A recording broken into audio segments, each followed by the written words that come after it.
Hello everyone. सो इस question में एक बल्ब दिया हुआ है जो कि इंडक्टर के साथ सीरीज में कनेक्टेड है और एसी सोर्स हमने अप्लाई करा हुआ है और हमें इस क्वेश्चन में बताना है effect on the brightness of bulb क्या होगा। Okay, so brightness of bulb जो है वो इस फैक्टर पर डिपेंड करता है कि बल्ब से कितना करंट फ्लो हो रहा है। तो बेसिकली हमें करंट देखना पड़ेगा कि करंट इंक्रीज हो रहा है या डिक्रीज हो रहा है। तो यहाँ पे दो कंडीशंस दिए हुए हैं और उसके लिए हमें बताना है इफेक्ट ऑन द ब्राइटनेस। तो इसको शुरू करते हैं।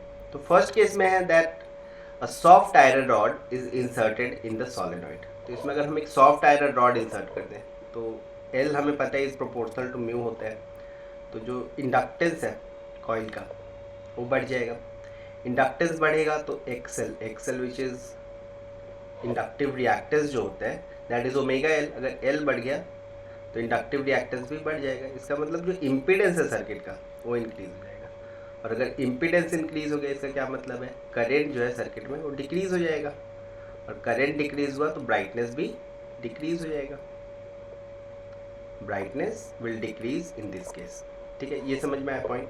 तो इसी तरह से हमें हर जो भी कंडीशन दिया होता है उसके लिए फाइंड आउट करना होगा कि इम्पीडेंस पे क्या इफेक्ट हो रहा है। उसके हेल्प से हम पता कर सकते हैं कि करंट पे क्या इफेक्ट हो रहा होगा और हम जस्टिफाई कर सकते हैं कि what will the effect on the brightness of bulb.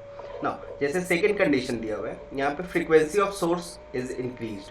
तो अगर मैं फ्रीक्वेंसी को बढ़ा दूँ तो इंडक्टिव रिएक्टेंस पे क्या इफेक्ट होगा, तो ये बढ़ गया तो ये भी इंक्रीज हो जाएगा। और सिमिलरली ये इंक्रीज हुआ तो Z भी इंक्रीज हो जाएगा and in the same sense मतलब I डिक्रीज हो गया एंड देयरफॉर ब्राइटनेस फिर से डिक्रीज हो जाएगा।